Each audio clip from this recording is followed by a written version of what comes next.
the prepper's fireside we stay, ready for that fateful day. Stories shared and hearts alight, around the fire every night. Oh, oh,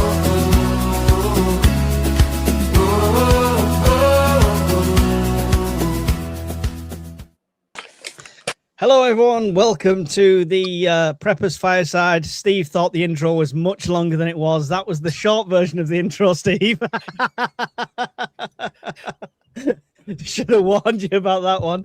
Why did you do that? Got a full panel tonight. It's great to see everyone. Steve, allegedly the overlord of the kettle. How are you doing? I'm good. This is where I was putting the kettle on again. All right. It's all my fault.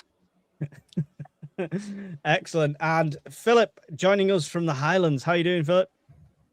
Tremendous, thank you. And yourself? I'm excellent. I haven't got you asking all the questions in the comments, so it's a break for me when you come and join the panel. So it's always a pleasure. Alan, the world survivalist. How are you doing, sir? I am good. How are you guys doing? Excellent. I'm good. Tonight we are talking about prepping across all the generations and how we then pass that down to the next generation. I believe all of us here are parents, take that with a pinch of salt. Some of us are better parents than others, I'm sure. But, you can judge for yourself. However, first we want to go back because prepping is not a new thing. Being prepared is not a new thing. I'm sure we'll all agree that our grandparents were much more prepared than us. Steve, do you have memories of like grandparents and pantries and things like that? Yes, definitely. My parents and my grandparents were big believers in having stuff put away, coming from previous to World War II, growing up during it and life after it. So, on both sides of the family as well, big believers in having a pantry and barter arrangements with neighbours and all sorts. Yeah, I like that. Barter arrangement with neighbours as well. Alan, have you a similar sort of thing? Do you remember seeing parents or grandparents, etc., that were had much more in the cupboards than everyone seems to have these days? Yeah, definitely. I mean, I suppose we're starting off with the kind of boomer generation. That would be, the post-war type era people. I grew up, I actually lived with my grandparents, my gran, until I was, a teenager. So I grew up with my gran and my uncle, and my gran always had a pantry full of actual ingredients, actual things that you would make whole meals with. There was none of this put things. She didn't even own a microwave. She didn't have anything like that. Everything was done on a saucepan and a cooker, done properly. And that's a generation where they mend things as opposed to just buy things disposably and throw it out.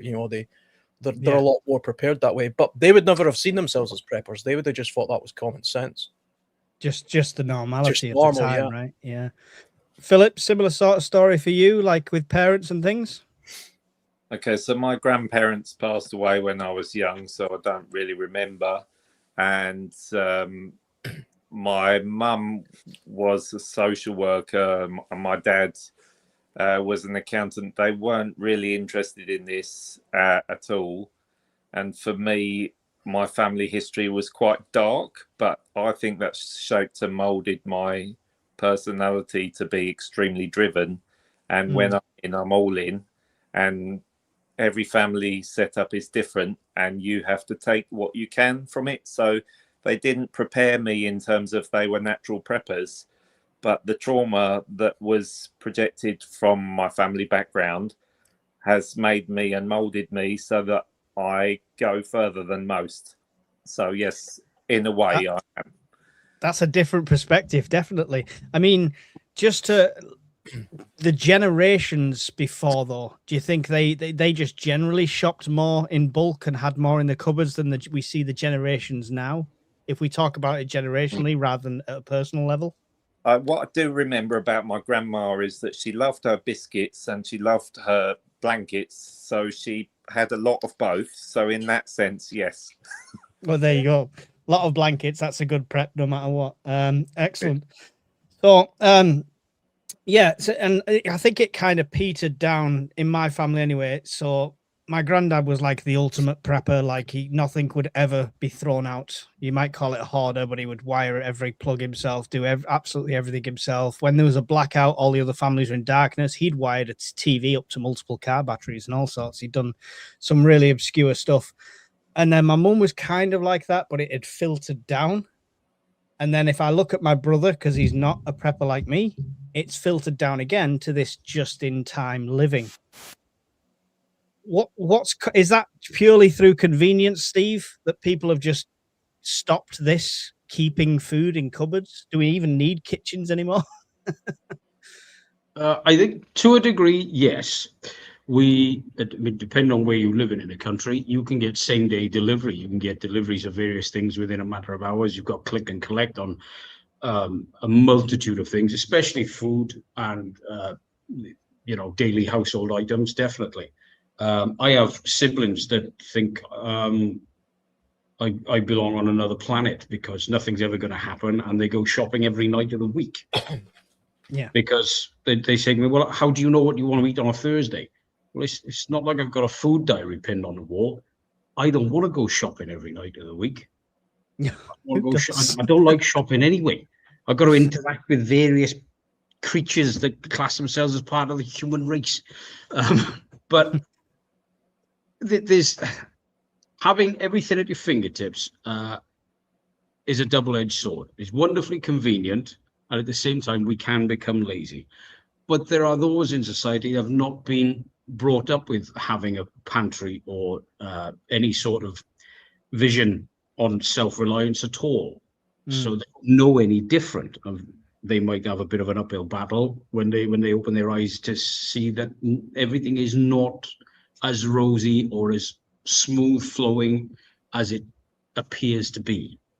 We used to have stock rooms in the supermarket or even your shops in the high street.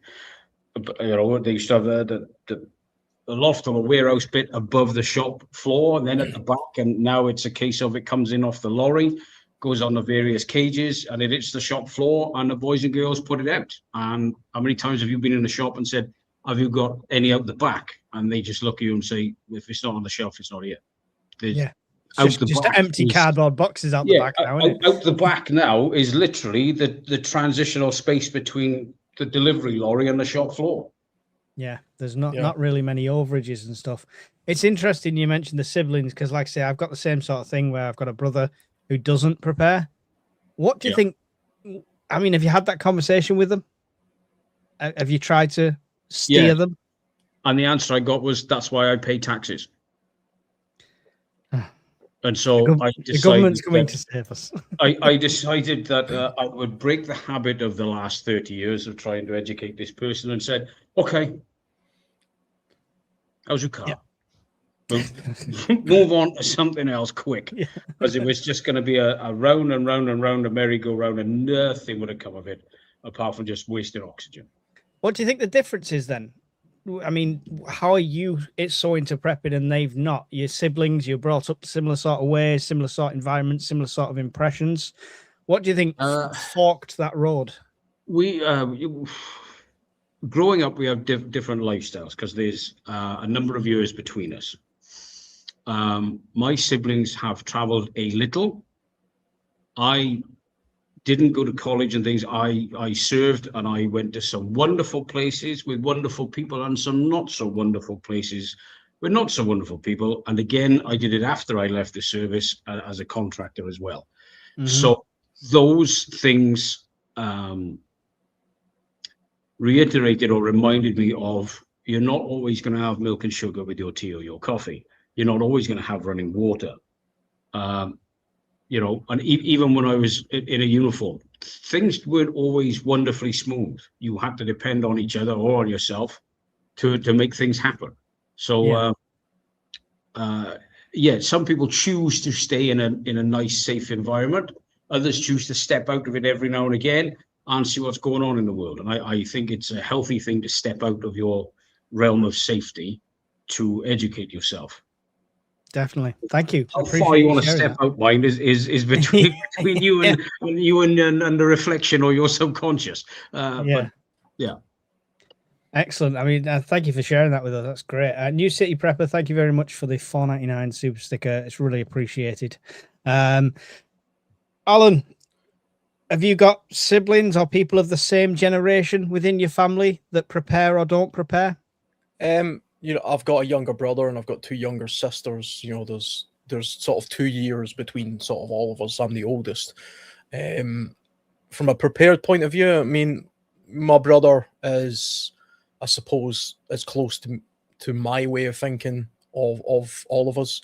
That's probably because he's male. He's also served in the army. He's in the TA now, and he's a kind of practical type person. So people in that kind of mindset tend to become more self-reliant in their own way. But that said, both my sisters are very independent and self-reliant in their own ways, to suit their own circumstances. So it kind of swings and roundabouts that way. The just-in-time aspect of the generational divide is the thing that changed. I mean, the boomer generation didn't grow up with supermarkets. They didn't grow up with the ability to just walk into a supermarket and buy strawberries out of season anytime they like. And there was definitely a difference between the mindset that my grandmother had to my mother. My mum's fairly young. She had me when she was like 17 or something. So, there wasn't a massive gap there. So as I was brought up with my grandmother, she was living in the era of there's a big supermarket, but she would also make a point of going to the local corner shop where, the guy, I remember, would hand her milk and her paper and something else, because that was just a part of the routine. And she believed that you would have to go to a butcher to buy meat, never a supermarket. And you had to go to a butcher on a certain day because that's the day the chicken was in. That's the day that and I'm not talking about like a very long time ago. I mean, I was born in 1984, so I'm talking now about what would have been the early 90s, mid 90s. So not a massive period of time ago.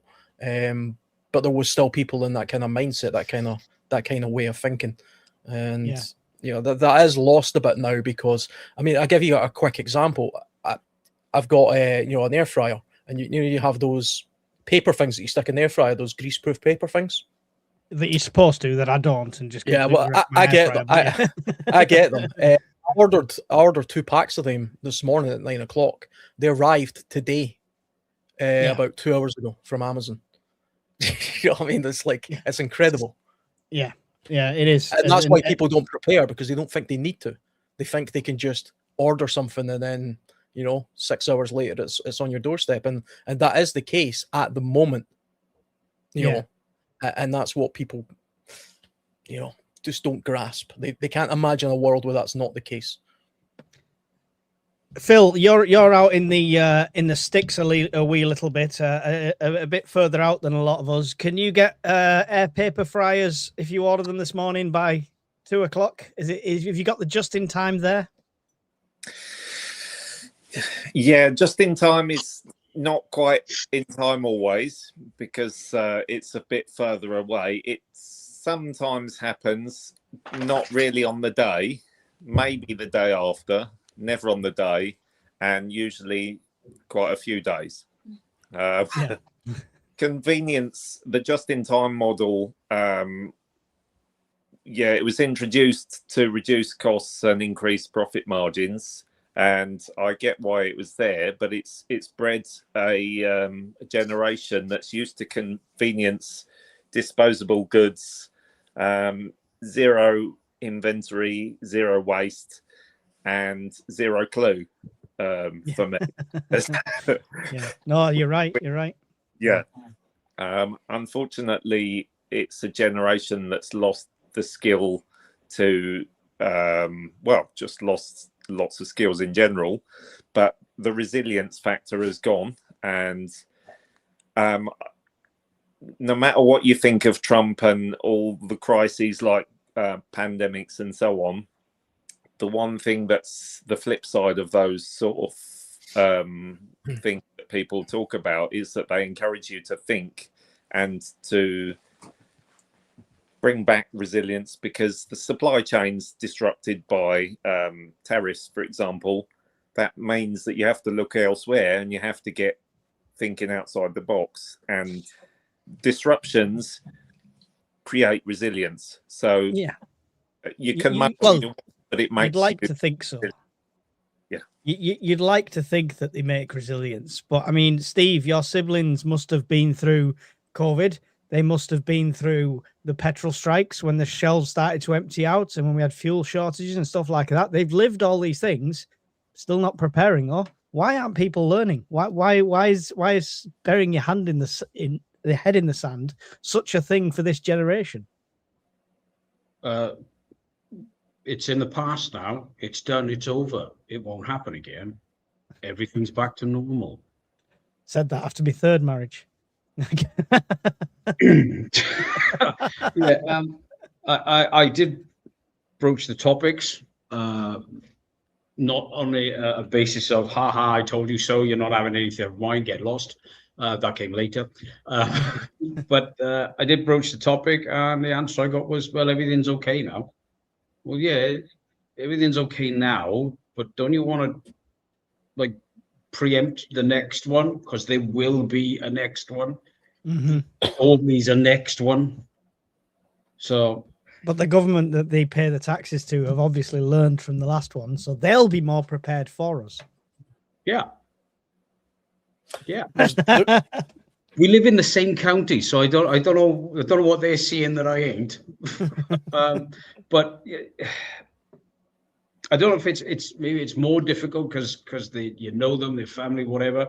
But I get to a point with people that I'm not doing it for you, and if you can't learn from your own misfortunes, I can't do it for you.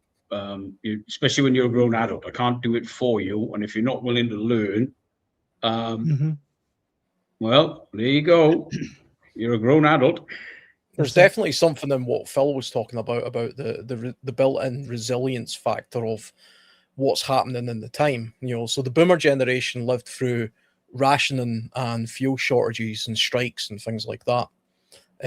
So they were a lot more, cautious about how much they put into their car fuel-wise, and they would have jerry cans in the shed like my grandfather used to insist on doing. I remember that before he died, and that's a different kind of mindset born out of necessity because of the things that were happening then. And every single generation thinks that the next generation are idiots and they knew better, and it carries on that way, which obviously can't be true. To a degree, they're right. Well, it depends. Well, the thing is, each generation has a completely different thing going on. It's a different era almost. I mean, there really are completely different things going on in the world. I mean, if we kind of wade our way through each of the generations, Generation X completely different from the Boomer generation. Mm-hmm. They're quite close. You would think they would be the same. The Generation X was all about the Cold War and the IRA and street bombings and riots in the streets and stuff like that. And you can link some of that stuff up to the current generation, but do we even our generation, which weirdly enough I'm a millennial, so are you, Mike? Yeah. So our generation doesn't really understand whatever the hell this generation is. What are we on now? X or Z or something? No, Z or something. I can't remember the generation. It's Generation Alpha now, I think. Is it? Your answer when you shout "oi" and then you can add an expletive or not, but everybody looks whatever generation. There's an irony that Generation Alpha will produce the least amount of alpha males of any generation. Yeah, I mean, and there's a thing as well about the whole. We touched on it slightly there with the COVID thing. I mean, that's a paradox, because that has inadvertently caused a generation of preppers, but also it's caused a bigger population of people who now don't believe a thing. So that, to me, the COVID pandemic was something of an anticlimax. I mean, it could have been much worse than what it did become. I genuinely thought it was going to be like the plague when it started, and everybody was going to be dropping dead in the streets. That's how it started off. I genuinely believed that. Now I'm at the point where I kind of think that's the fear that was sold. Yeah, I mean, that's what was sold to us. But the problem is, because that didn't materialize, whether that was ever true or not, now you have an entire generation of people that, if the next plague, literal plague, does happen, they'll be sitting there saying, "Yeah, I'm not falling for that bollocks again. I'm just going to do nothing." And As that's they're the very coughing up opposite. black blood. Exactly, you know. So it's a It's strange unreal. thing.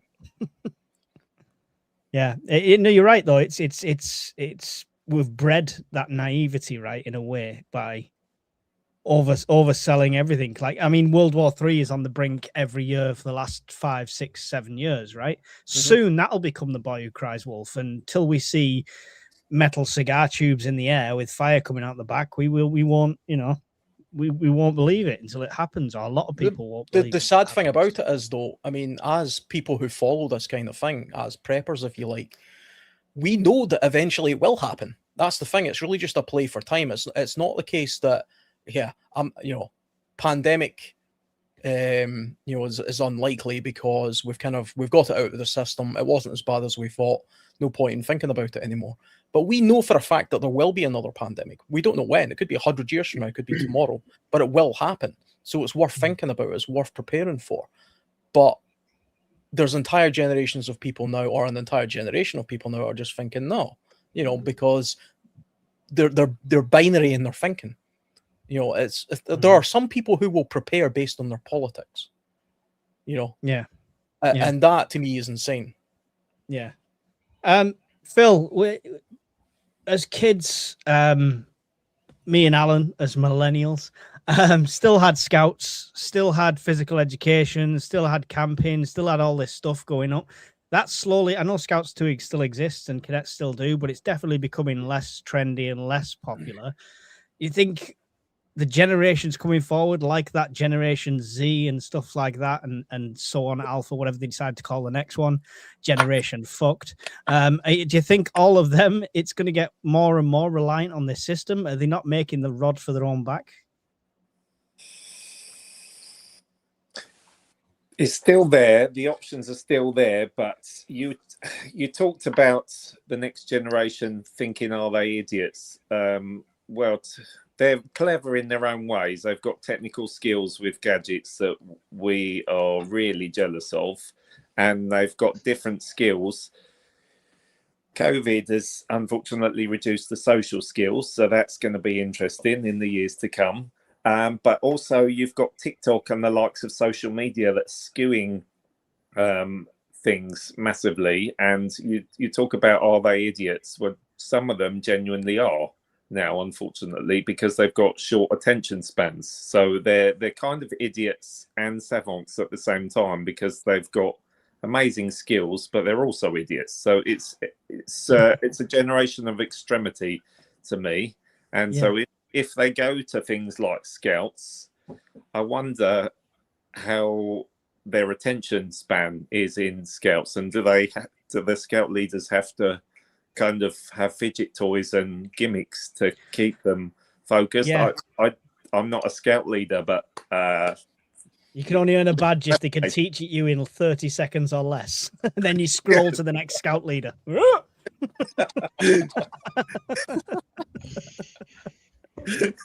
It sounds plausible, right? Yes, it does.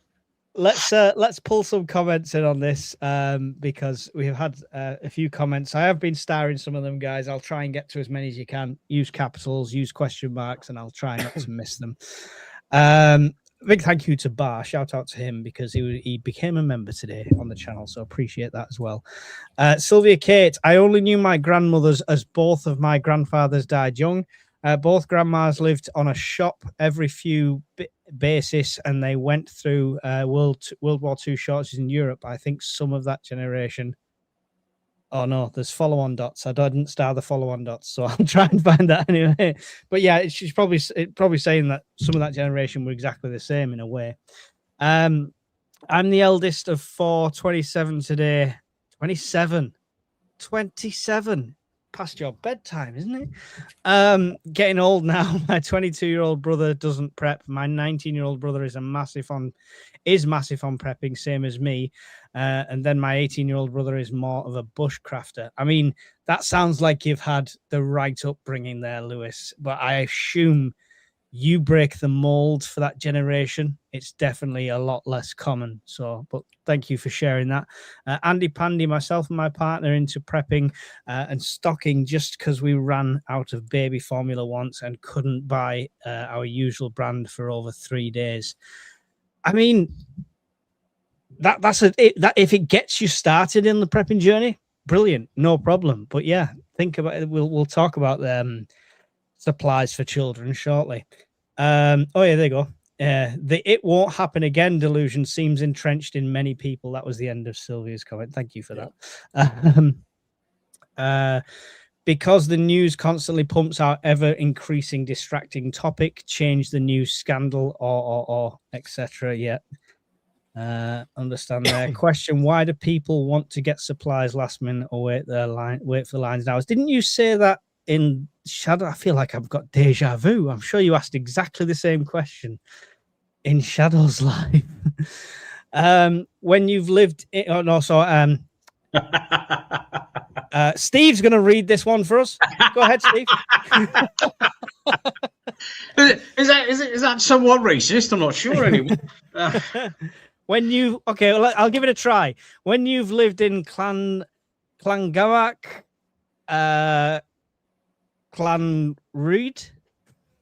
You're not far off. Just say North Wales. I'm not even seeing a K. What are you talking about?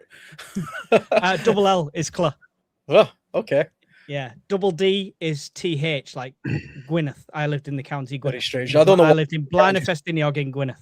Why can't people just speak properly like me? It's all going to go downhill in a minute. But he's right. Prepping becomes second nature. I lived right in the middle of the Snowdonia National Park at Blaenau-Festiniog. The only shop there was a co-op and the Queen's Garage, which if you wanted to pay £27 for a Mars bar, you could go there as well. But other than that, it was 60 miles to the nearest hospital, supermarket, or anything like that. So you really do have to live slightly differently in places. Cheers, Taffy. I'm Gen Z. I definitely don't fit in with the most of the people of my generation. Well, there you go. You said it, Lewis. Look at what's happening now in the last 5 years, and still folks are blinkered, says Brian. Brian also said, with a £5 super chat, thank you very much, buddy. Appreciate you. Born in 1984. Count the school years. Yeah. Thank you very much. There's a big push on cadets now. I think they'll grow. I think Phil's got a point of the attention span. My son, my oldest son, joined cadets. Yeah. Went there day one, came back, loves it, wants to do it. This is going to be everything. I'm going to go in the army, blah, blah, blah.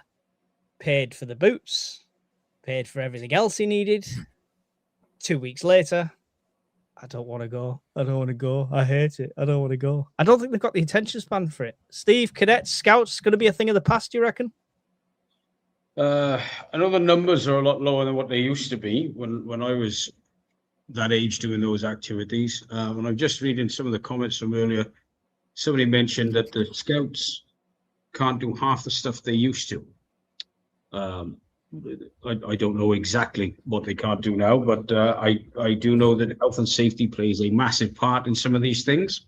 Sometimes health and safety goes a little bit too far. You have to allow youngsters to, sounds like a cliche, safely step outside their comfort zone or to do semi-dangerous things safely. You have to learn.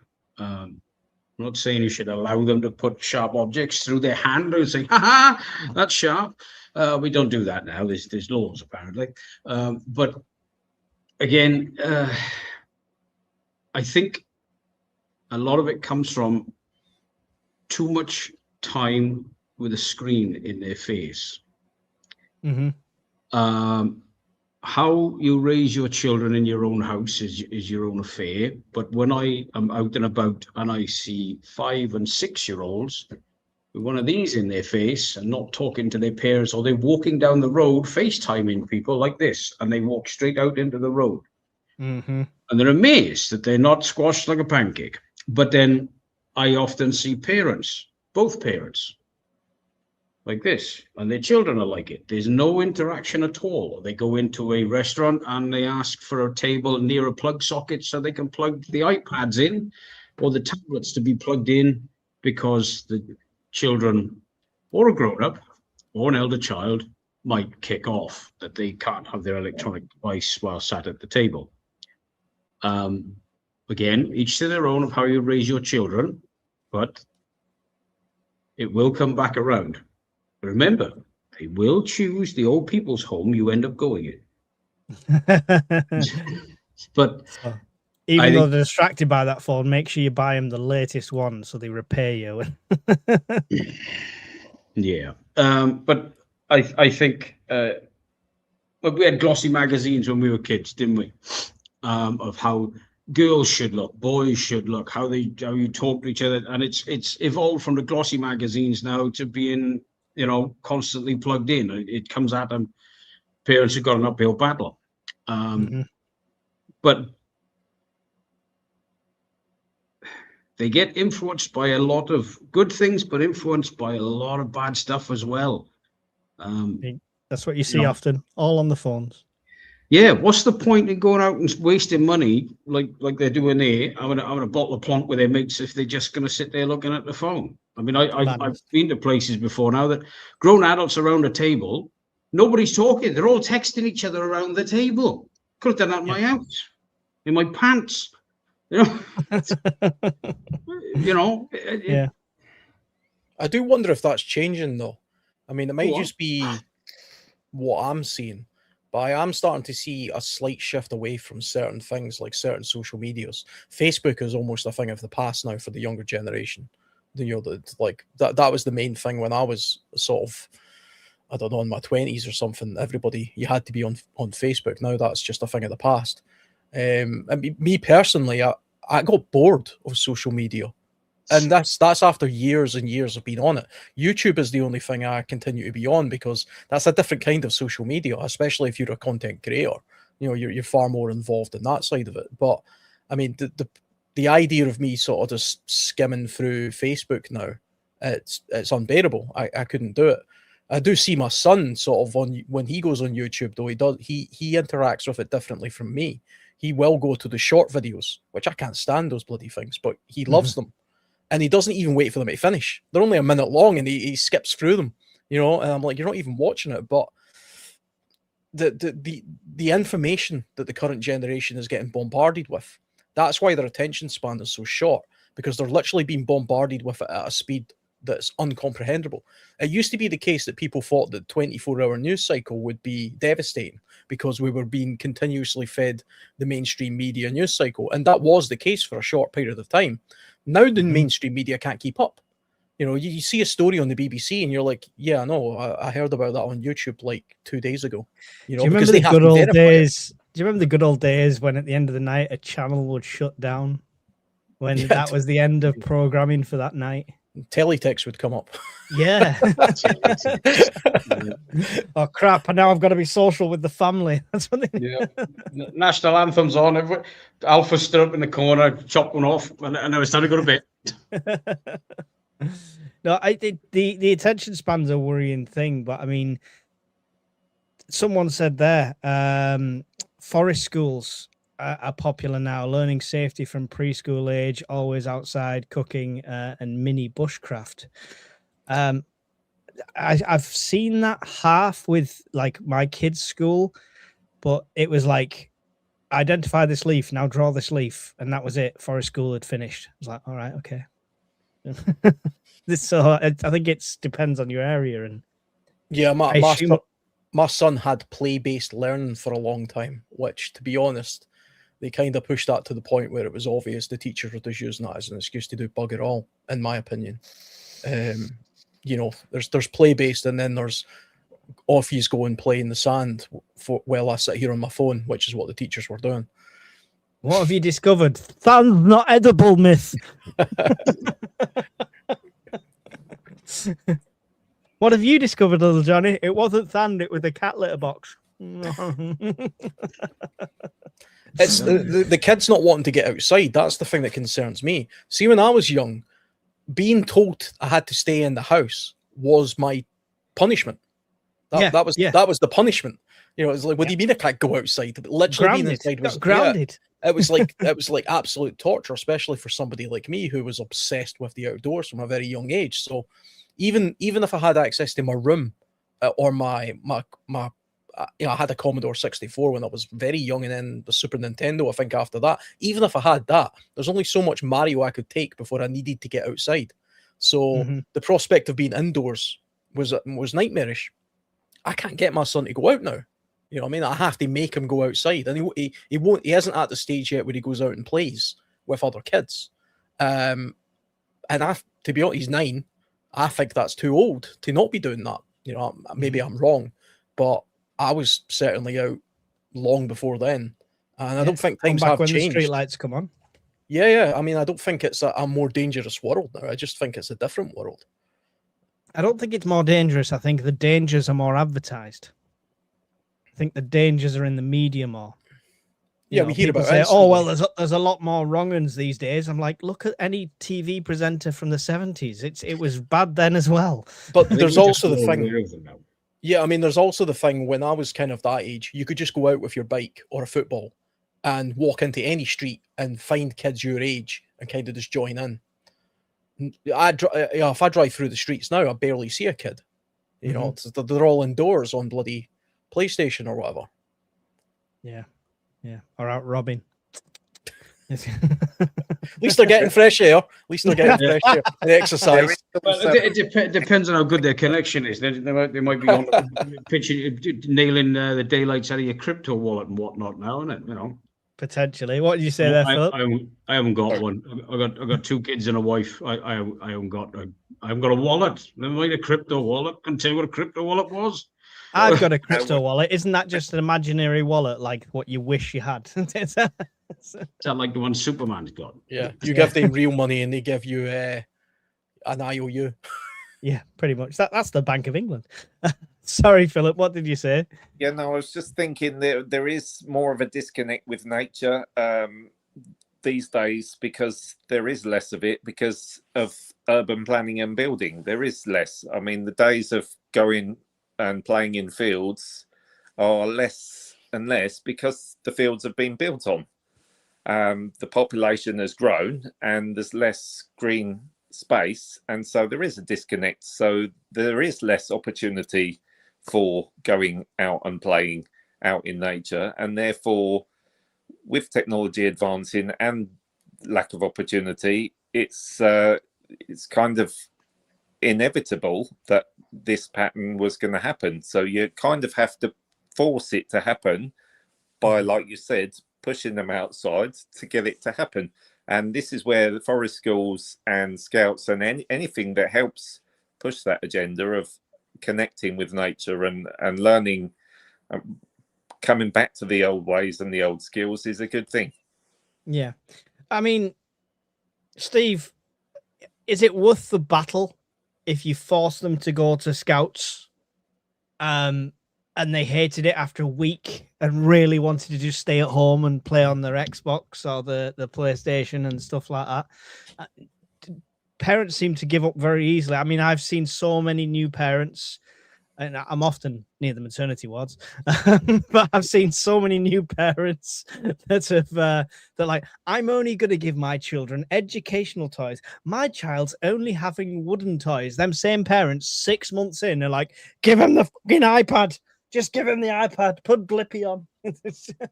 I'll be honest, because I mean, there's a big age gap between me and my kids. I'd hope so. That's usually the case with generations. Physically, there is. Mentally, I think they're more mature than I am. All right, okay. But so that computers were around when I was a teenager and whatnot. Not so much when I was younger than that.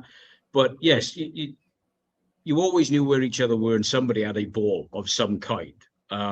There was plenty of youth activities where I grew up. We were quite fortunate. There was as much as you could handle.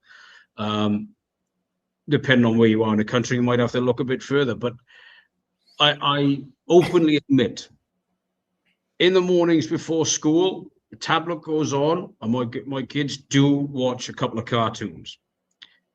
We know what those cartoons are, so we're all right with it.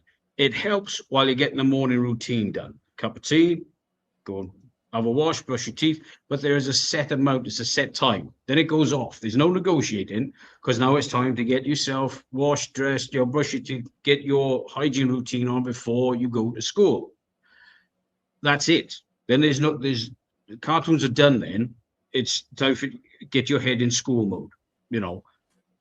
We don't live far from the school at all. We're within walking distance, so that time is used practicing counting, for example. We just make it a game.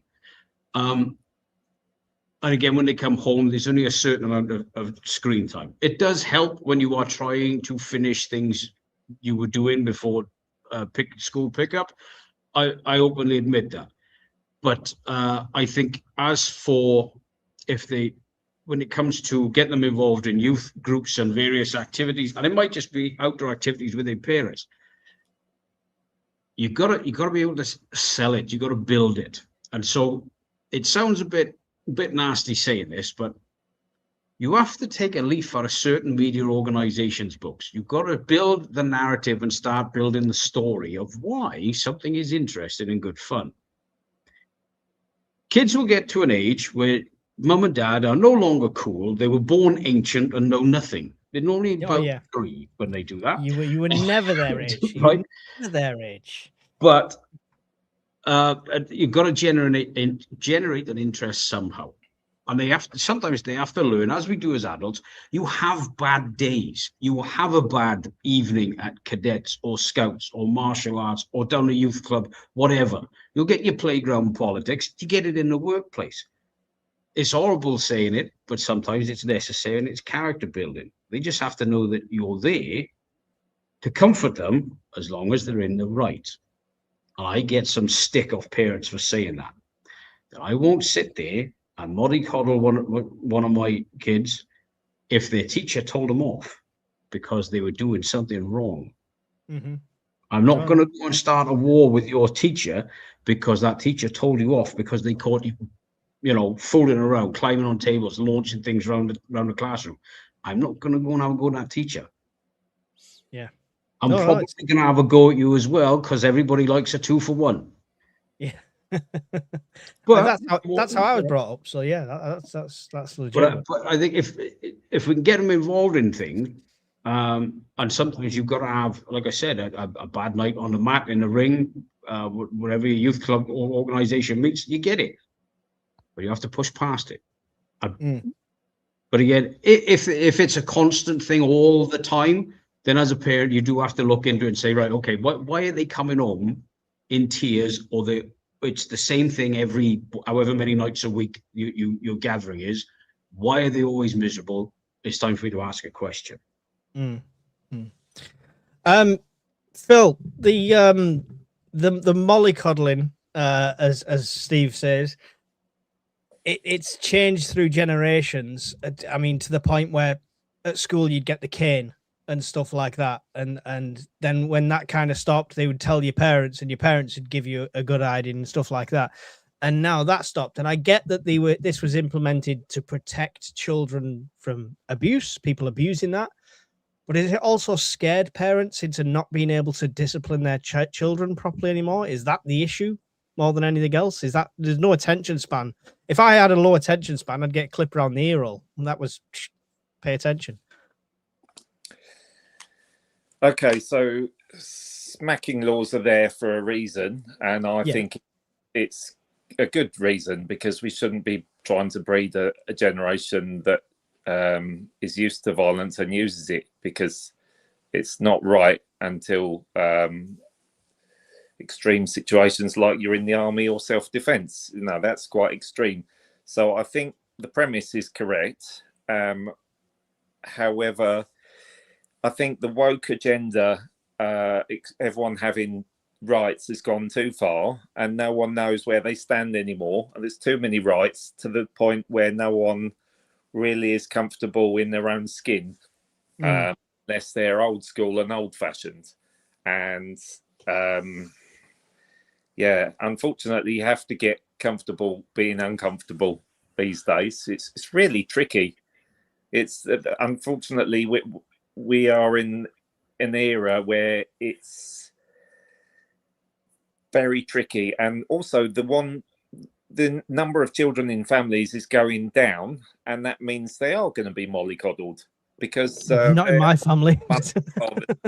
apart from I just imagining what Brian's typing right now. they are mollycoddled and they are pampered, and this is a soft generation because of that, and that's because of the demographics. Unfortunately, it's a sign of the time as well. Would you agree with that, Alan? What's your say? You were brought up similar to me, I assume, similar sort of generation. So they weren't doing the cane in school and stuff when we were there, but your parents still wouldn't shy away from tanning your ass, as it were. Yeah, no. I mean, my grandmother would smack me. You know, I'd get a smack for doing certain things, and to be honest, it didn't really have any real effect on me from a point of view of it neither helped nor hindered me. You know, it wasn't a bad smack. It was always just a little, you know, it didn't even hurt type thing, but it gave the impression of, you've done wrong, this is what I'm doing. That can easily be replaced now with a telling off, or in most cases, the confiscation of some electronic device for a period of time. So I'm kind of more a little bit. That's worse Yeah, than smacking. I mean, so I do kind of see the point of having like smacking laws and stuff in place, because you're always going to get those people who take it too far. And it's to prevent those kind of people. It wasn't really to prevent people like my grandmother clipping me around the ear. You know, it was to prevent the people who think it's okay to literally beat their children in the street. The generation is softer, though. I think that is the case. I think there's lots of different reasons for that. I think it's particularly bad for boys. I think boys are the most persecuted group now, and they have been for probably not just the current generation, but the generation before that as well. And that goes a long way as to the attention span of boys in certain organizations like Army Cadets. And the Scouts used to be the Boy Scouts. Now it's the Scouts. But the Girl Guides are still the Girl Guides.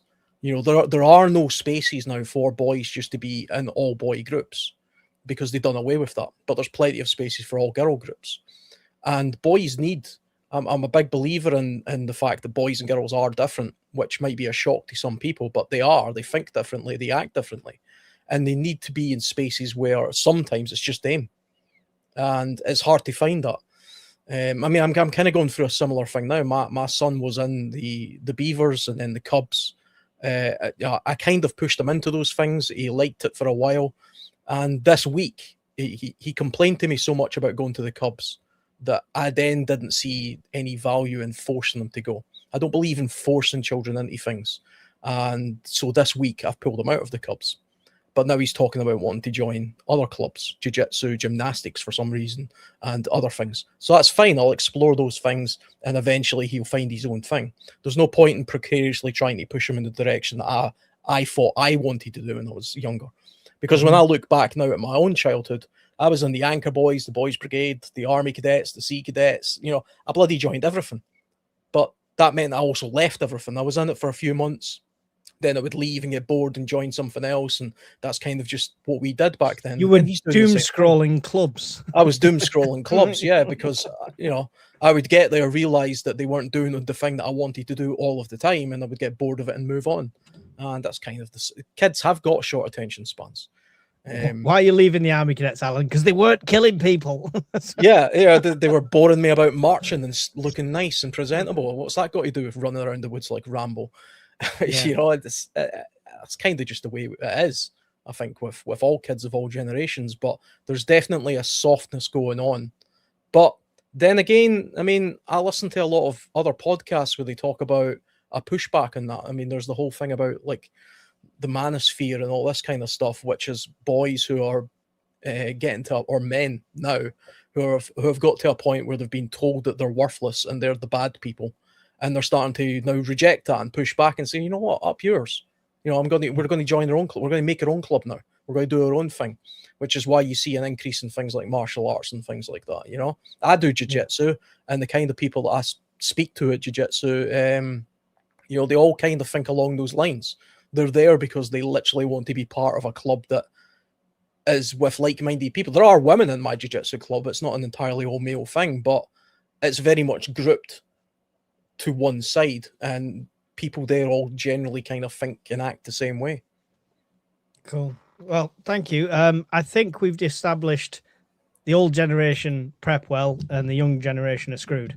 So the next question or the next talking point really is, how do we, as preppers, how do we deal with this? For me, I see two avenues. You're either just being the prepper and prepping for everyone in the family and hoping, obviously, nothing ever happens, but when it does, it's a short, sharp, quick lesson for them, or you introduce them to prepping and you get them involved with it. So we'll go around the table. We'll start with you this time, Philip. Do you think you should get kids involved in the prepping and the reasons behind it, or just do it for them? Both. You do it for them because duty of care, your job is to look after them. So you're going to do it for your loved ones regardless, when you can afford to do so. But also, they're going to need to buy into it. Otherwise, you're fighting them as well as whatever else you're fighting. The situation wise, you can't be fighting everything.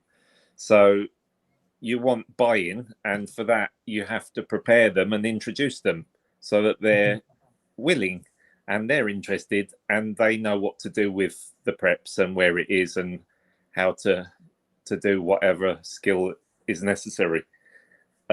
Both. But having said that, children can be quite fickle, and so you always have to prepare for them because that's your duty of care. Yeah, fair enough. I mean, I think none of us would disagree with that side of things. Steve, do you get the kids involved with it? Do you try and tell them what you're doing? Oh, sorry, just before that, thank you for the whatever, Nige. Appreciate the £10 whatever. That's the kind of whatevers I like. Much appreciated. Steve, do you get the kids involved, or do you plan to? Is there an age? To a degree, yes, because they are very young. They're 4 and 2.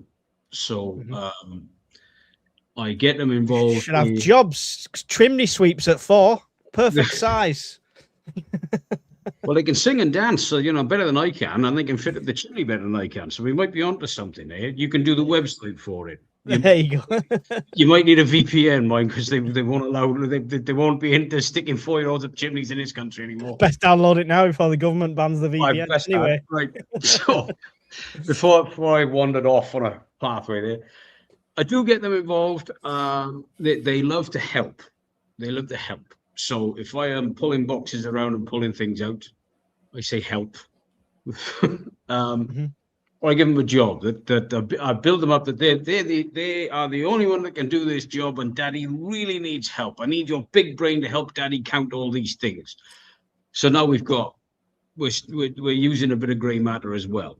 There are some things that I don't have them involved in because it's easier for me to get that work done or those tasks done when they're in school or playgroup, and I don't need help.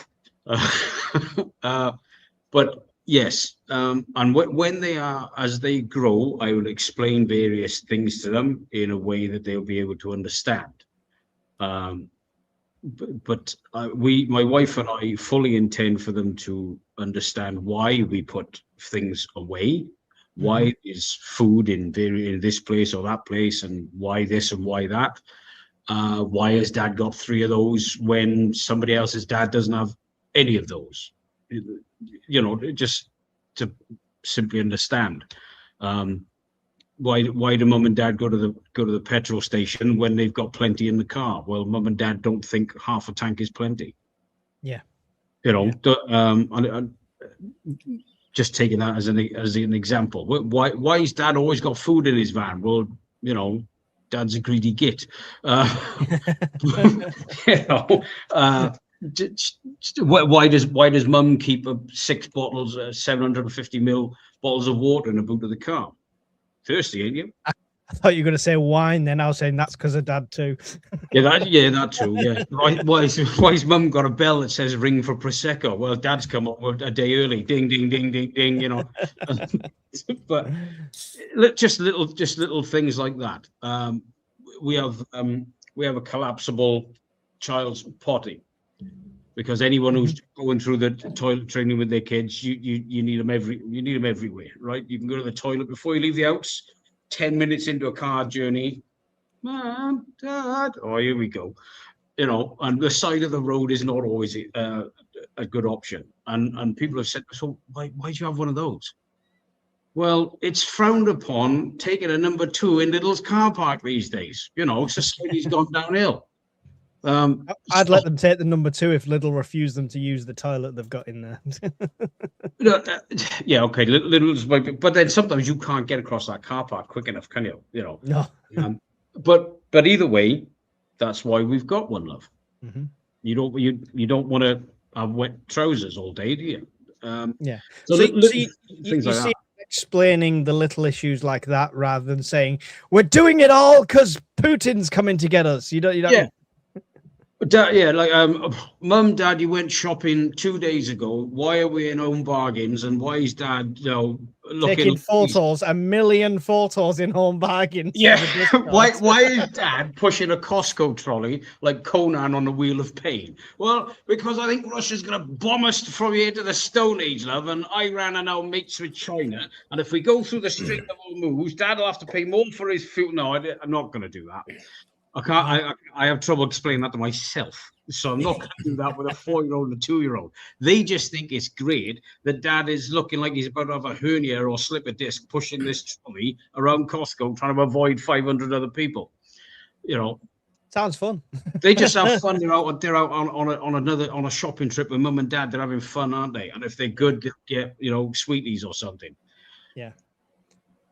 Alan, obviously you don't have your kids helping count the beans because you're not a prepper. You keep telling us you're lying to yourself, but you're not a prepper. At what point do you ever introduce them into the reasons behind survivalism apart from as a hobby? I've got this very deliberate approach of normalization. To me, it's about normalization rather than pushing them into a particular mindset of this is what we do and this is why we do it. Because, that's the thing with kids as well. I know this from being a kid. If my dad was to try and push something on me because that was his thing and he was telling me I should get into it, I would probably go out of my way not to get into it because I was being told to get into it. It becomes a kind of a pushback on the society. I push back on your parents as to, well, I'm not interested in the thing you're interested in. I'm going to go and do my own thing. And then they get to an age where they think they know better anyway. And the thing that you're interested in is stupid because they've got a much better way of doing it. So for me, it's a case of normalization. I've always had camping trips that involve, my family, which are a little bit less intense than the kind of ones that I would do by myself. But that's an introduction into here's the normalization of this as an activity. We're not doing it because I think the Russians are going to attack. We're doing it because it's just a fun thing to do. And the hope is that by the observation of the activities we're doing day to day and the routines, that just becomes part of what it is you do when you're out there. It's a lesson without them knowing that it's a lesson.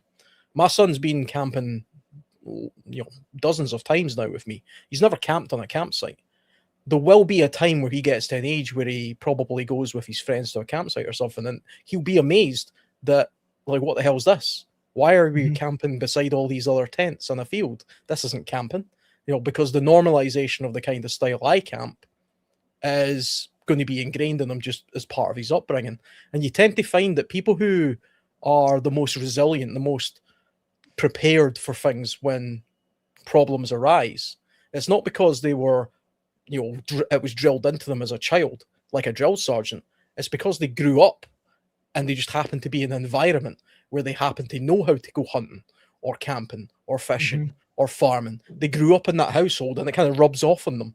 They see it, they observe it, they absorb it, but it's not being forced into them. If my son asks me a specific question, I'll give him a specific answer and I'll never lie. I'll actually just, well, here's the reason. And he'll probably lose interest 2 minutes into me talking, but he asked the question, I gave the answer.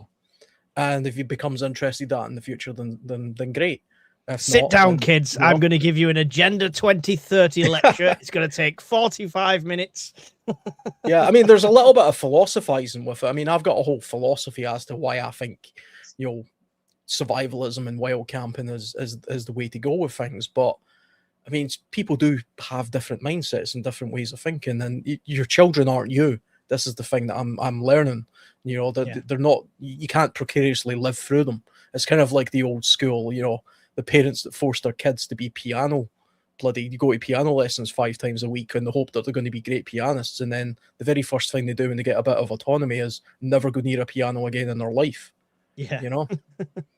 But I mean, just briefly as well, with the first part of that question, should you prepare for your family? Yeah, absolutely. Because I mean, as much as we joke around, we are preppers or survivalists, because to us it's a very serious thing as well.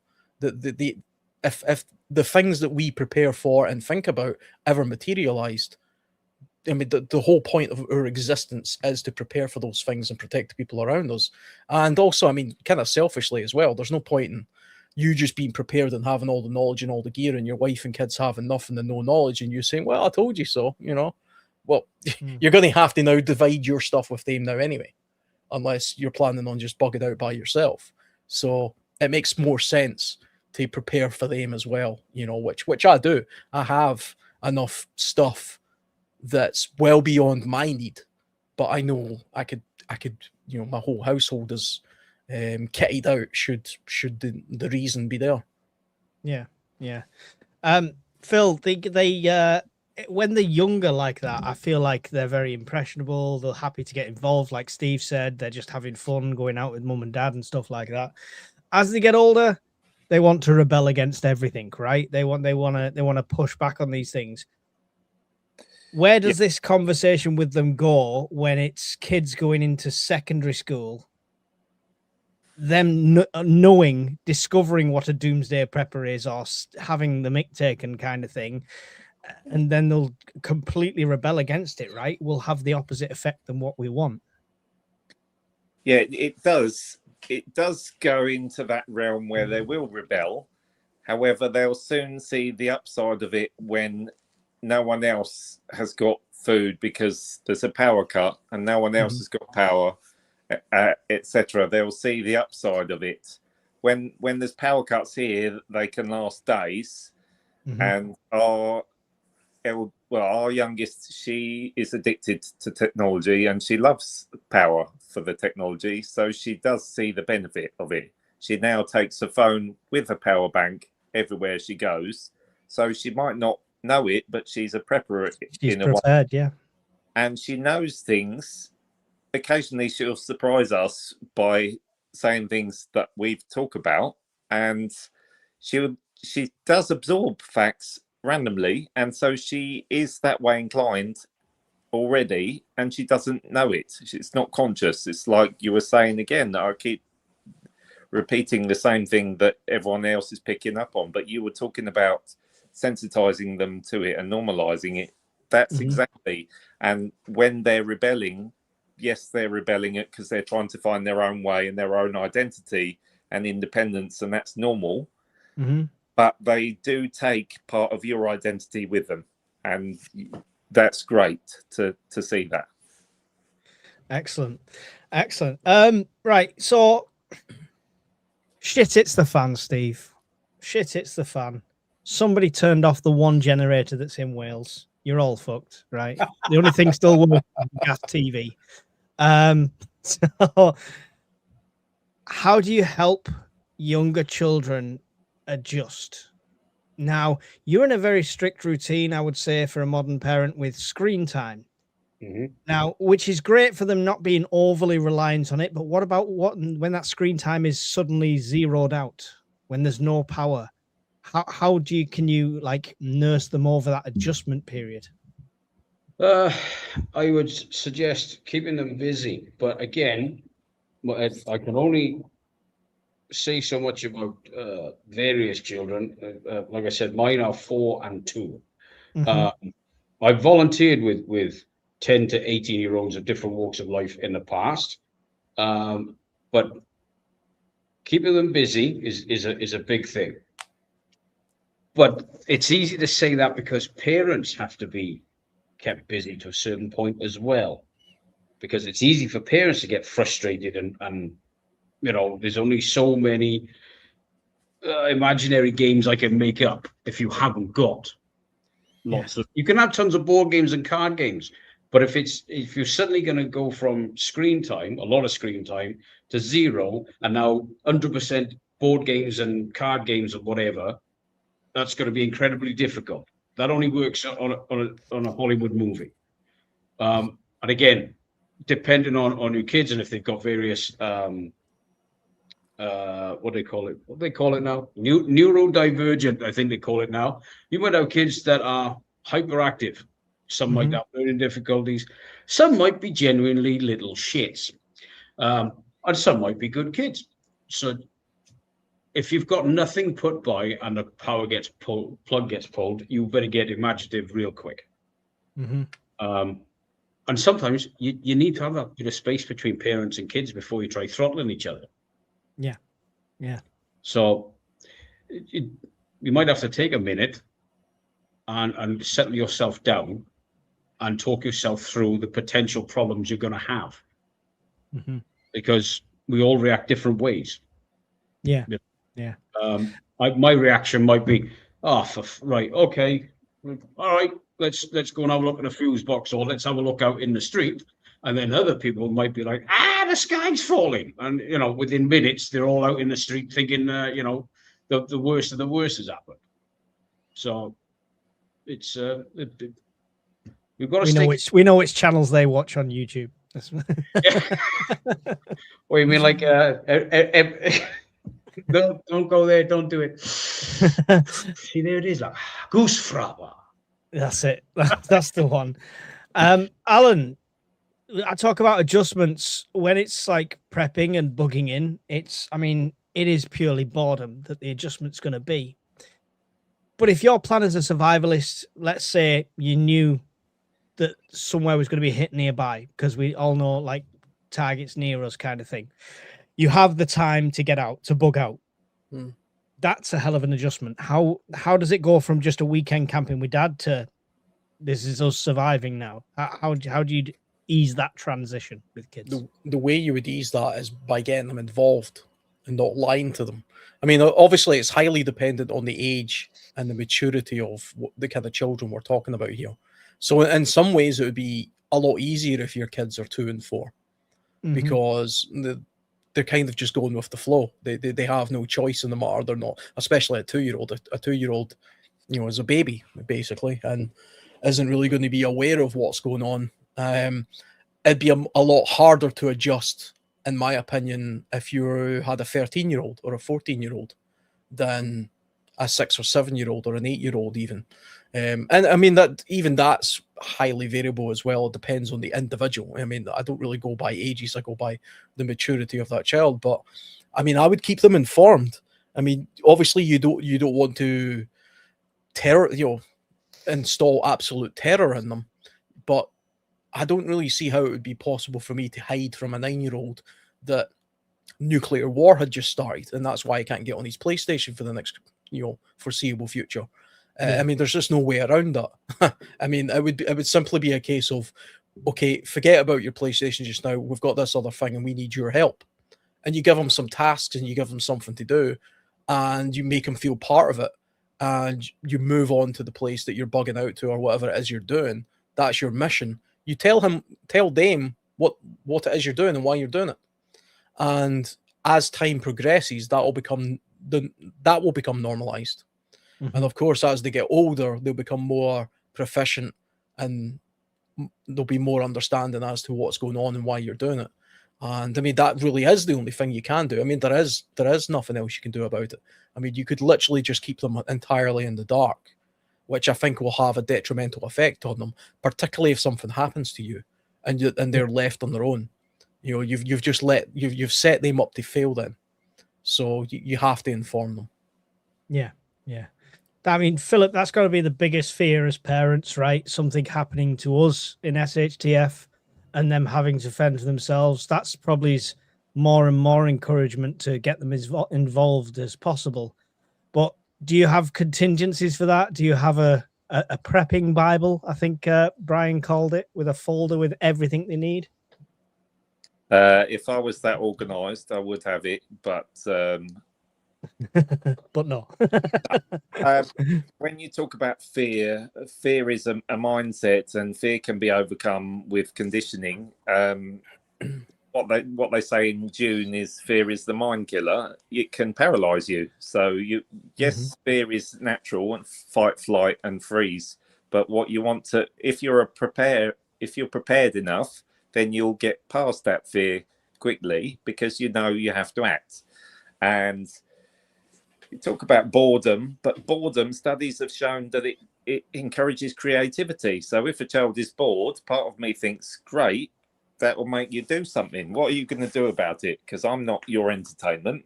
The same with an over-reliance on technology. Some boredom is not a bad thing, because it makes them less dependent on whatever it is that they're too dependent on. So that's great. Transitions, you talk about transitions. If you're prepared enough, then you'll know that this neurodivergent child relies on certain routines, and you'll know it'll affect them, but you'll also have backup plans in place. And for meds, for example, you'll be looking at what in nature can provide some degree. This is not medical advice, so I don't want to get you into trouble, but there's lots of homeopathy and herbs and so on. Research it. It might not have the same effect, and it might, as long as it's not harmful, it's worth looking into, because you might need it. There's always a workaround, but that depends on you overcoming the fear and planning for the transition. That's overcoming the fears probably is the obstacle we'll all have to face, even on a personal level, definitely. Right, let's go to the comments and pull out a few of them, because I'm well behind. So we'll catch up with a few comments first here before we move on to the physical preps. UK resilience, man, there's been a big push on cadets now. I think they'll grow. We would talk about the attention span of that. I am the only one out of for friends and family who is prepping. The rest think if we need something, we'll just nip to the shop. That's common, Scotty. That's, I think we all have relatives and friends like that in our circles. Preparing the path says people need to realize no one is coming to save them, and if they want to see their loved ones perish due to starvation, then do nothing. I mean, yeah, it's I've got a t-shirt that says nobody's coming to save you. Because you lot wear skirts and a cable tossers, love you, says Nige. That's to you, Alan, when you're on about the can't they just speak English? Scouts are solid in South Wales. Girls are scouts. My niece learned how to use a ferro rod when she was 12. Love to hear it. Love to hear it. Grump says in long-term SHCF, I do think folk will adapt, even some of those morons. Humans are historically resilient mammals. In the grand scheme of history, we're going through a short few decades of detachment. I hope you're right. Genuinely hope you're right. Nix says kids are getting their phones taken away from them, so maybe they'll get out a bit more now. Yeah, the government's talking about phone bans in schools. I'm not sure if that'll reflect at home as well, but we shall see. We have an 18-month-old, never seen a screen, never watched TV, trying to give her a different upbringing, play and imagination. Interesting. I mean, fair play to you for persevering for 18 months without having Miss Rachel babysit the kids on YouTube. Hats off to you. Do you think kids not wanting to go out is partly it's not the same anymore to go out? Everyone used to expect kids to be out looking at them. Yeah, I think Alan pretty much said that, didn't you? Yeah. Can anyone remember the white square on the TV screen? Yes, indeed. I remember it warming up and cooling down into a dot. Showing our age. Scouts risk assessments have put a lot of people off, as the death of a lad in the mountains meant that H&S is shit hot, and you can't do anything without doing a written risk assessment. Yeah, I don't think they're handing out pocket knives to new starters anymore either. Technology has made kids unable to cope with personal interactions, says Sofa Survivalist, which is sad indeed. I did cadets, left, did a weekend pest control instead, had a lot more fun in barns and fields. Pete. Excellent. What shocking minds you all have. Oh, yeah, because, sorry, that was the first comment. Why does Mummy have all these batteries? Was the questions when Steve was rattling through his questions there. And I don't know what the answers were. I didn't star any, but she said, what shocking minds you all have. Mummy has batteries because of her kitchen timers needs them when she's cooking your tea.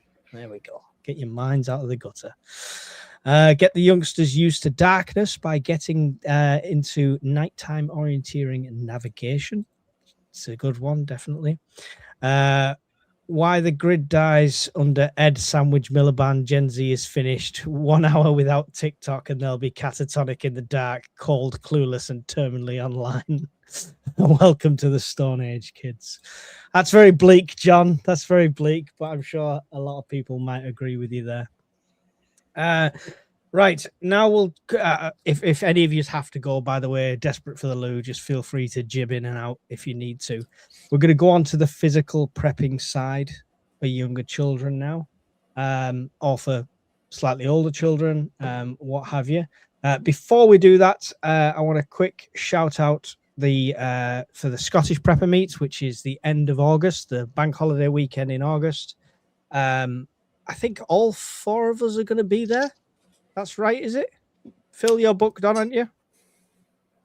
No, because my kids need someone to sort out their shit, and if I'm there for a whole weekend, who's going to shovel it? So I could probably visit for a day, but the whole weekend is tricky. Shocking, Phil. It takes me a long time just to get there. It was 5 hours to get there?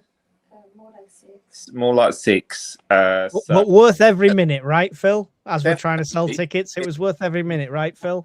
Definitely, 100%. We met someone who's actually local to us there, and it was great to see you all and physically learn at the in the tent. Random lessons. That was great. However, if it's not close to you, it can be tricky. Yeah.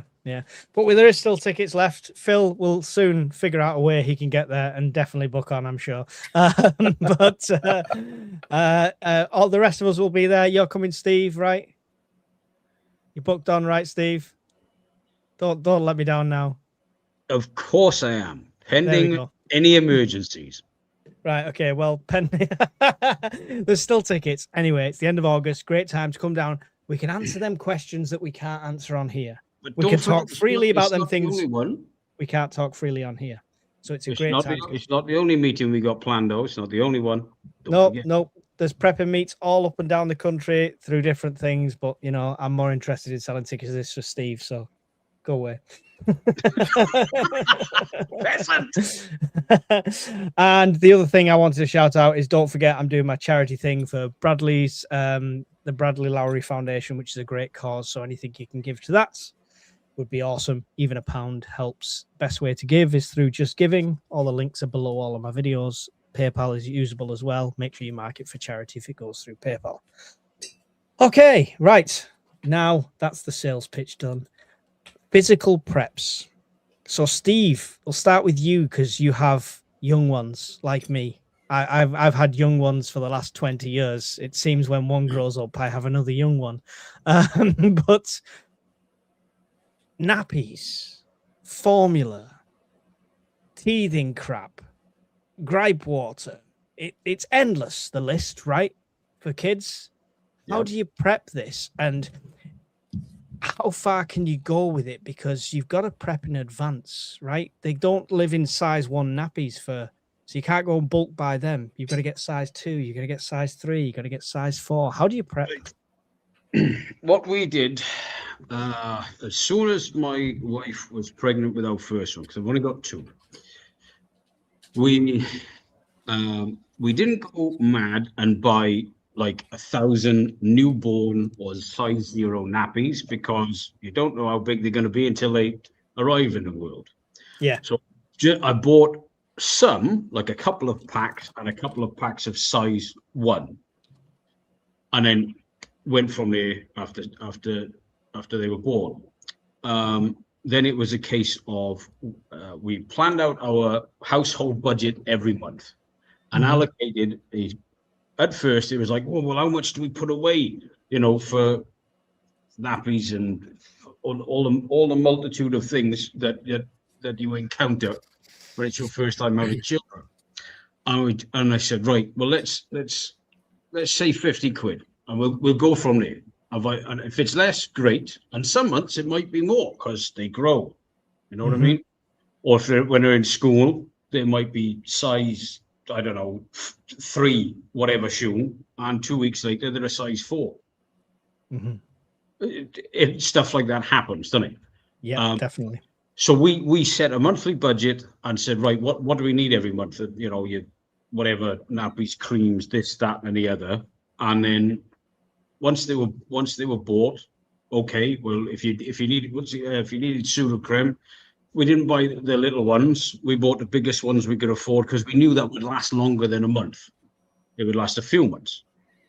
So then the next month came around. It was, do we need 3 of these? No, we've got loads left. Right. That money can go on something else, or it can just sit there and tip over into the next one.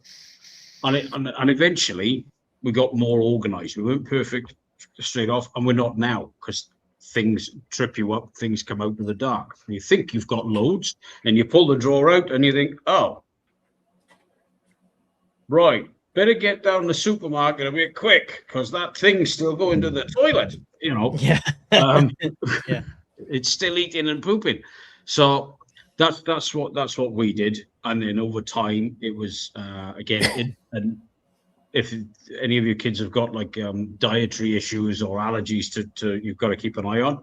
You've got to plan that in as well, because my youngest, for example, has a lot of trouble with dairy. So she's on a dairy-free diet, and she started something called now the milk ladder. So in stages, you slowly begin to introduce milk products back into their diet.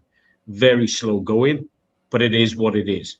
So that's got to be part of our preparation as well, because there's no good saying, right, I'm going to buy all this food, and I'm going to put it under the stairs and da-da-da-da-da, and then one day you need it, or it might be sooner than you think.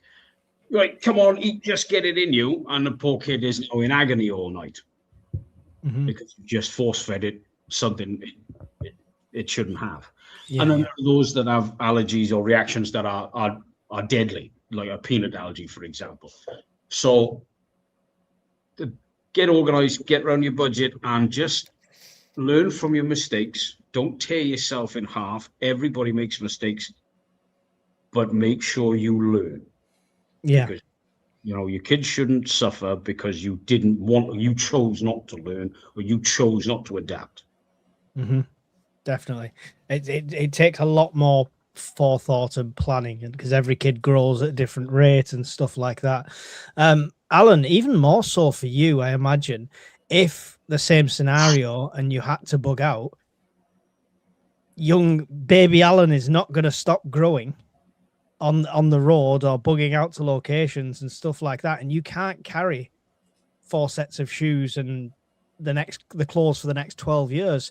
What's the improvisation, the adaptation? How's that even thought about with your method of survival?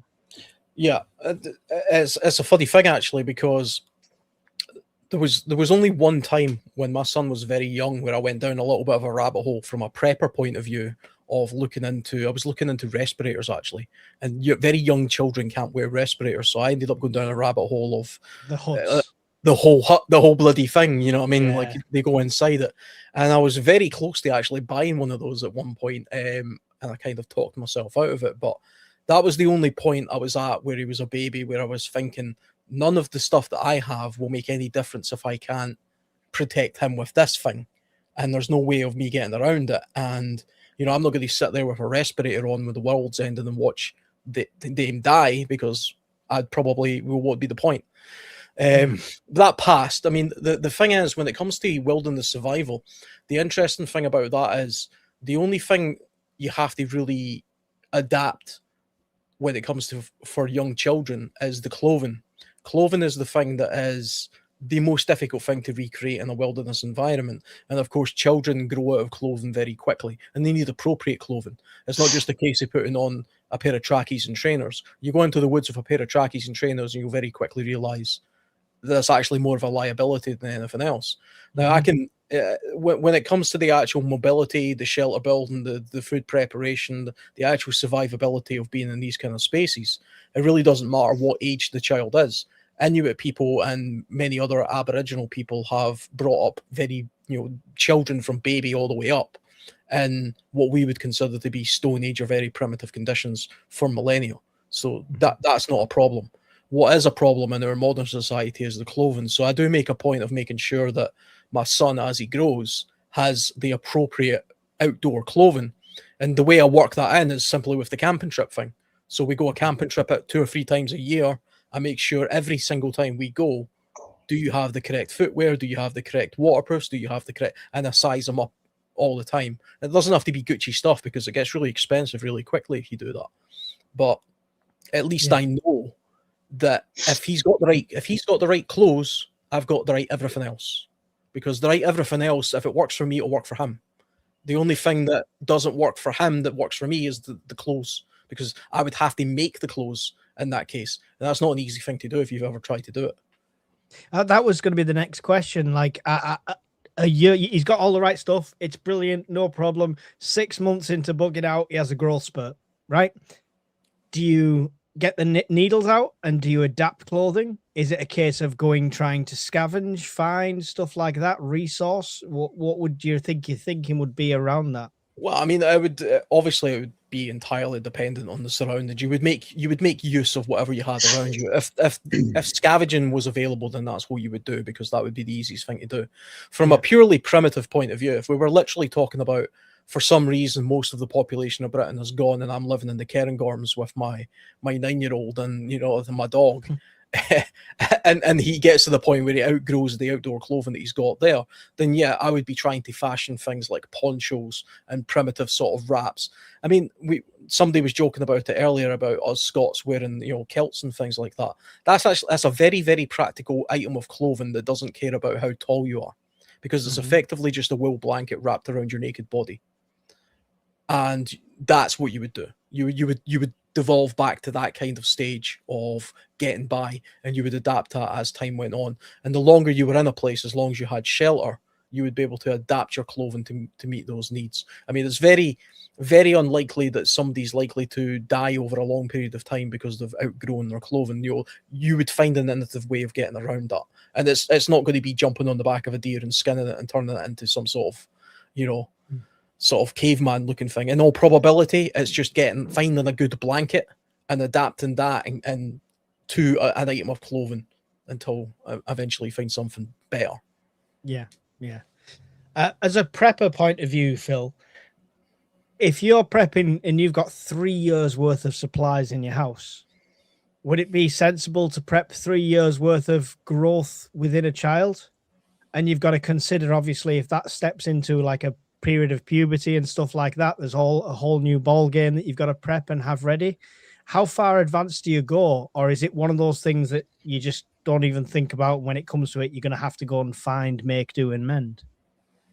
It depends on your skill sets and your family makeup. For example, Steve's case would be very much different than ours, because a 4 and 2-year-old, he'd have to do a lot of cutting of his clothes to adapt it for a 4-year-old and a 2-year-old.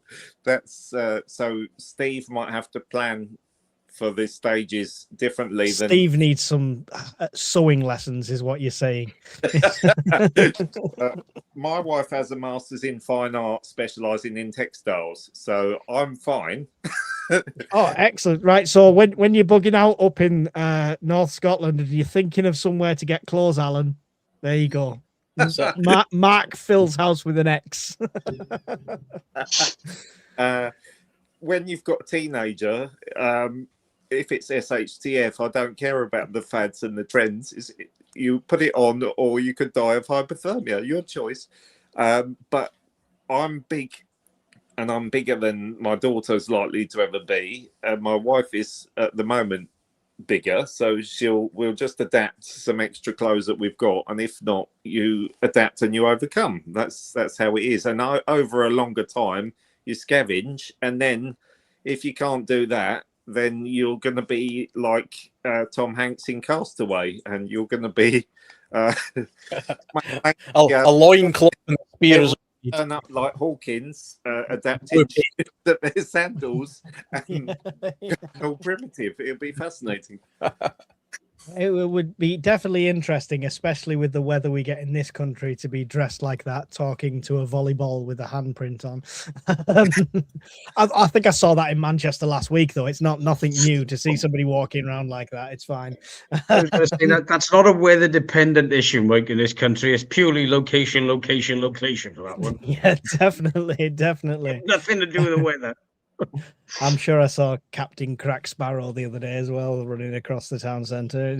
It's just, it is what it is. We used to have town friars. We've now got town crackheads, haven't we? Do you know what I mean? Yeah, that's it. They don't give you the news. They just lie there, though. That's the problem. Anyway, I've completely lost my notes. So yeah. Anyway, where the fuck go? Organized. Here we go. Right. Obviously, consumables, nappies, milk, and stuff like that we spoke about. I think clothes is the biggest factor, like that would have to be improvised and adapt and stuff like that. At what point, Steve, we talked about like telling them why you're doing this, right? And stuff like that. But the lights have gone off. We're now living in Teotihuacan. At what point does that have to be accelerated massively? Because if you look at the youth like now, they don't grow up till like quite late on. Whereas if you go back to the Victorian days, 10-year-olds were having jobs and responsibilities, and 12-year-olds were parents and stuff like that. Are we going to see a shift back to that? Are they going to have to grow up very quickly? And what age do you think you'd have to start introducing, like, okay, son, now it's your turn for guard duty tonight? Right. Well, I think you can start at any age, and this is the thing. If everything's going great, big buttons haven't been pushed and all the rest of it,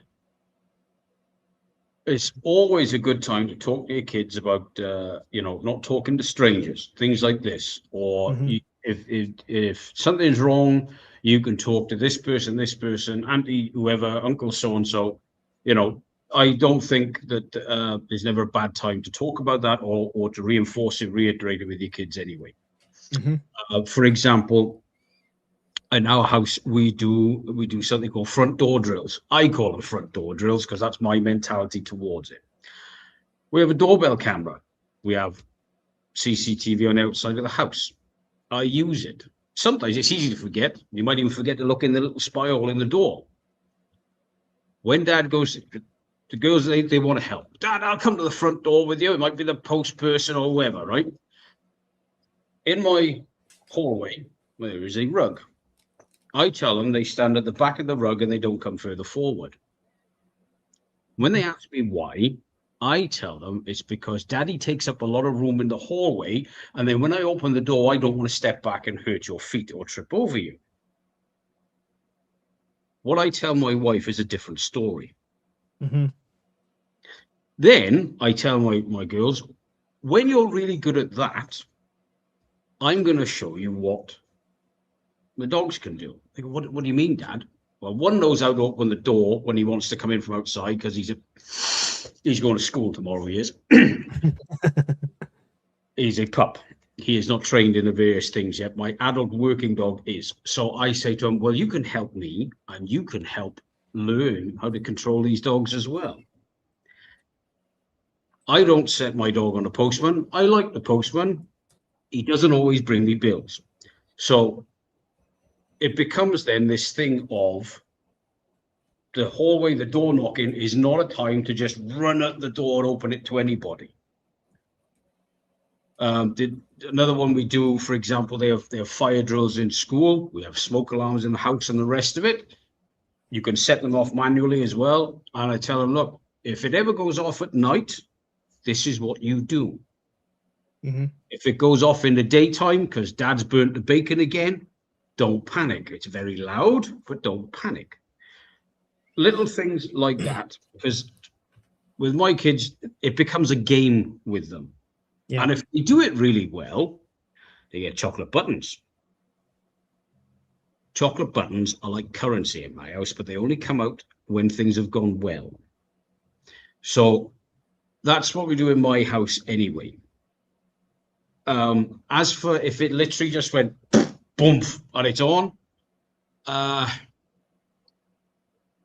would have to try and tell them that games that we play, we're going to be doing it a lot more often now.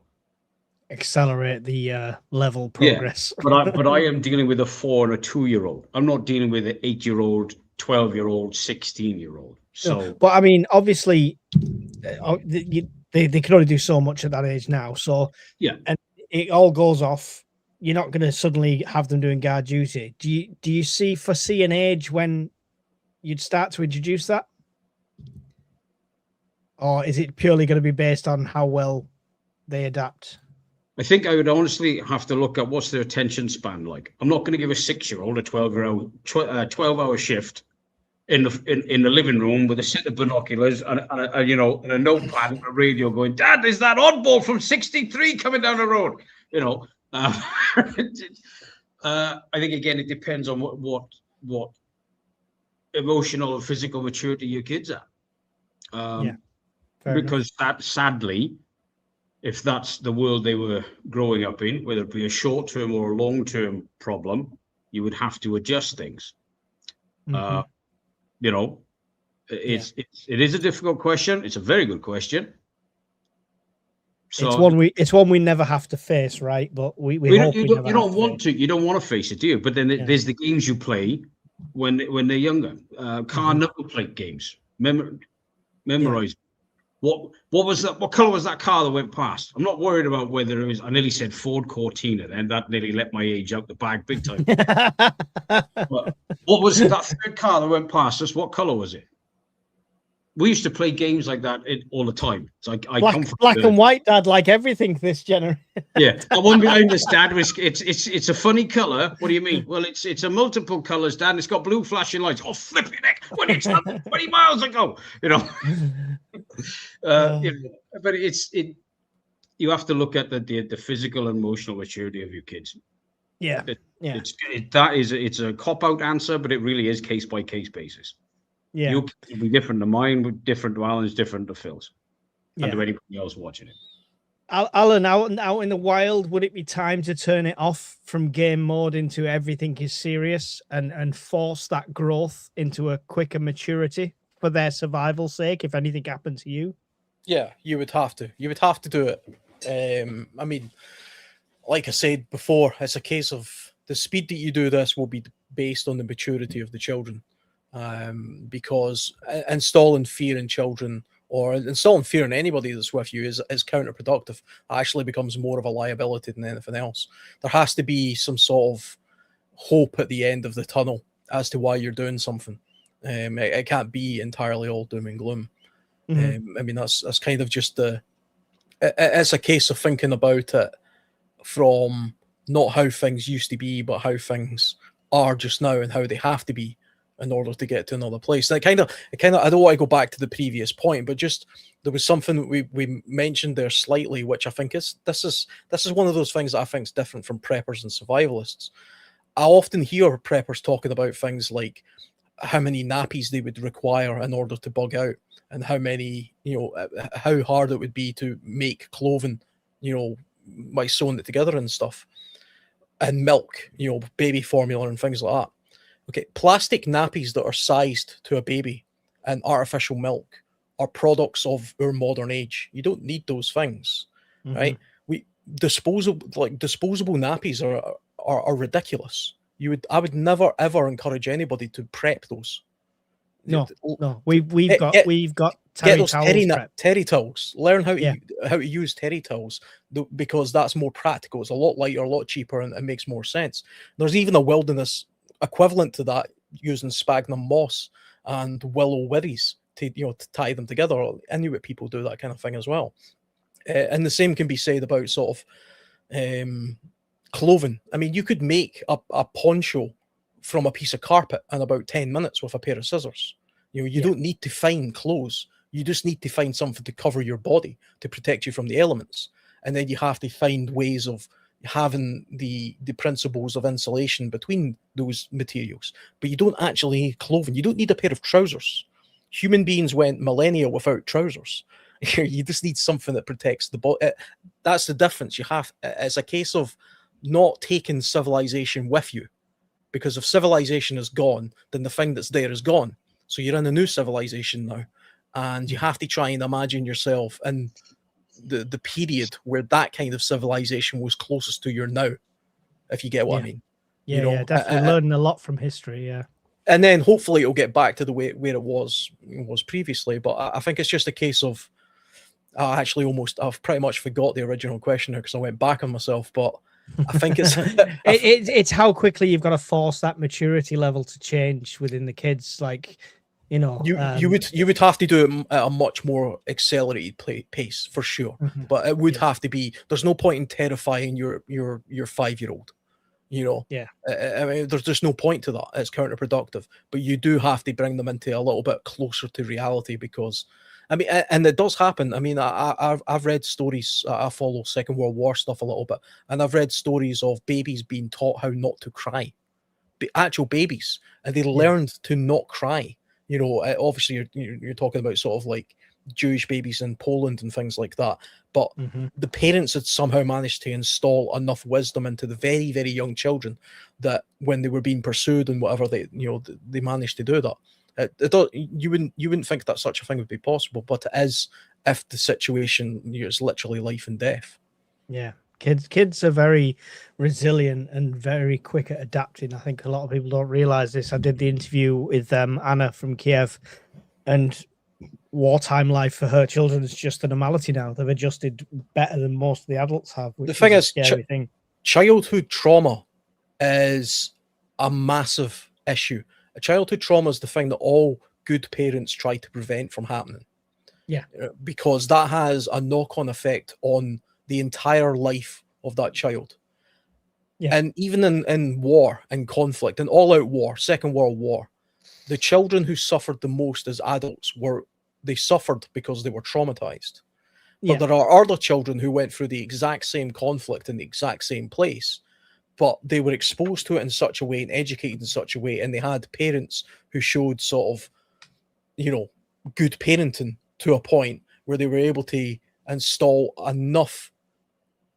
I don't even know the words for it, but their kids weren't as traumatized. They managed to get their way through it, and that made them a better person in the future. And that's what you have to learn to do. So even if you're absolutely terrified because the bloody zombies are attacking, there's no point in traumatizing your children in the process. Yeah, exactly. Bob has just come in, and Bob says it all the time. You've got to be that voice. You've got to be that calm person in the household. When the kids are coming down, when they're panicking, stuff like that, you've got to be absolutely the absolute rock, the calm person in there. You need to be the tip of the spear. You need to be right at the tip. You have to take everything in. I mean, that's to my mind. I mean, it's kind of old fashioned, but if you're the man, and you're kind of the head of that household, and you're the prepper, and you're the one with all the knowledge, then you're the one that unfortunately is going to have to take all of the shit. You know what I mean? Because that's what you've prepared yourself to do for most of your life. Now it has to actually be put into use. Yeah. Phil, I'm going to twist the question for you, because that's what you like to do to me when you're in the chat. How do you uncondition older kids for if the situation was that a police uniform is no longer a sign of authority? If instant respect is not given to people in uniforms, because potentially then people in uniforms might not be friends anymore. How do you change that conditioning? How do you adapt them into that? Because they've grown up for 9, 10, 12, 13 years, whatever it is, knowing police. I can go to the police if there's anything wrong. I can go to someone in uniform.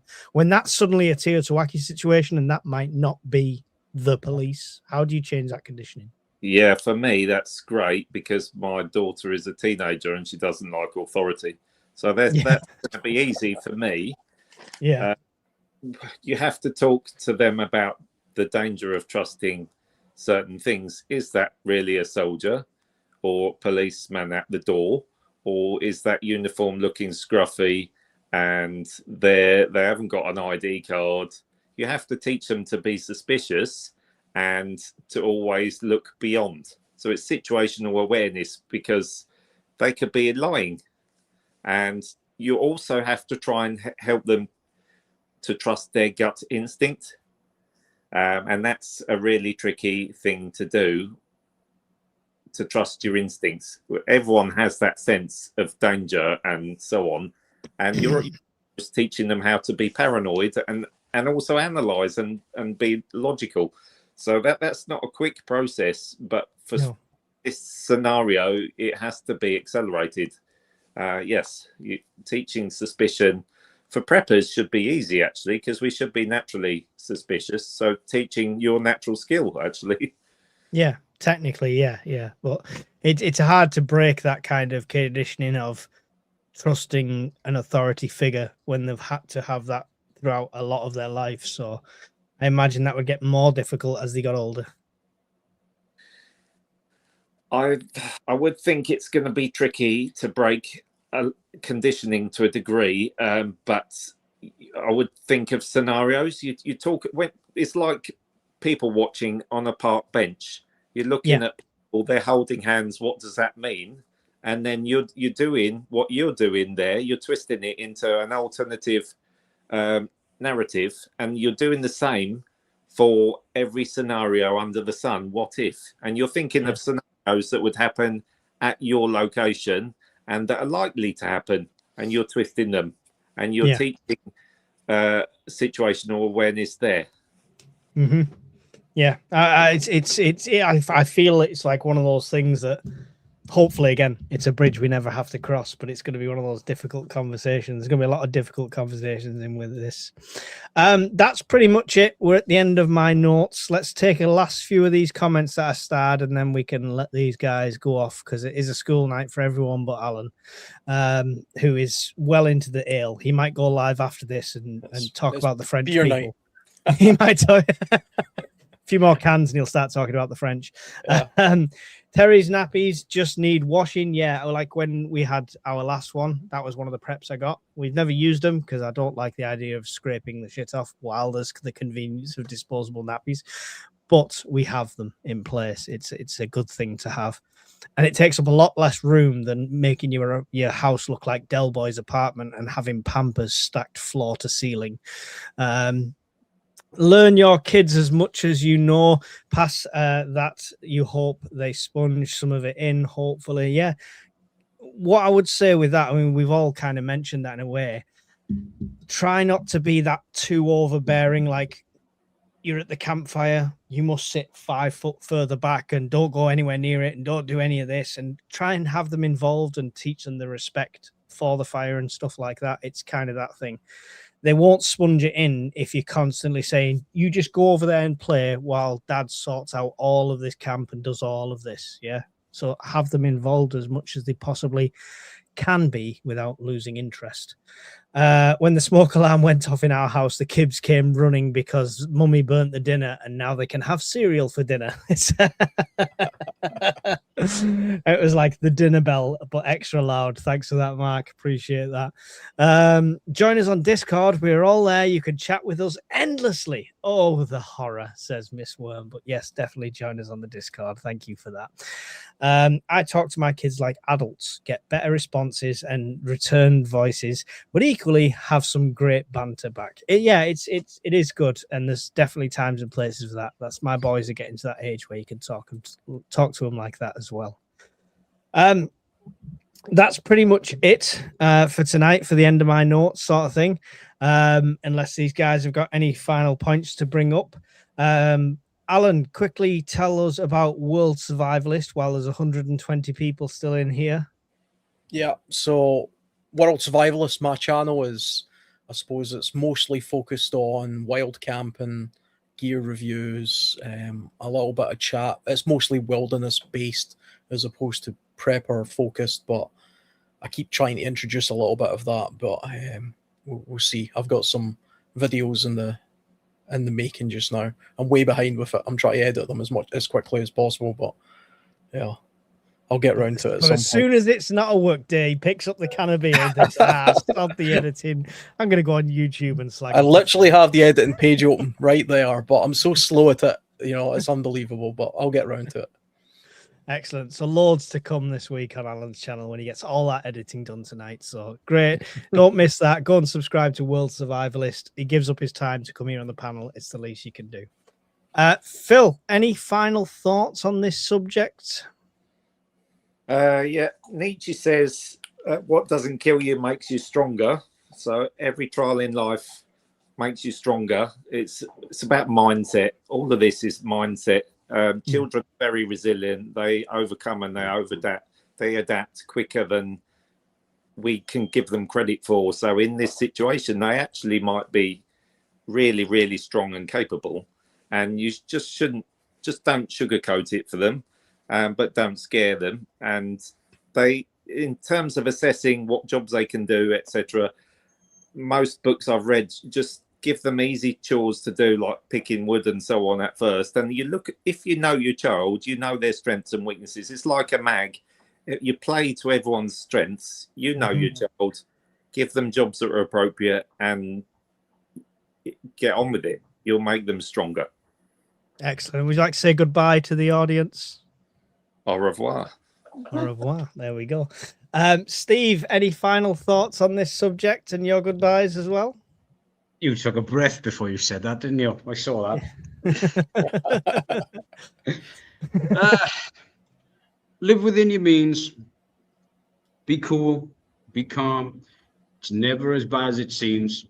Try and set your day up for a win. Even if it just means getting the kettle on is the best part of your day, you've had at least one win in your day. If you can, join the Discord channel. It's free. You can say way more on there than you can on social media, right?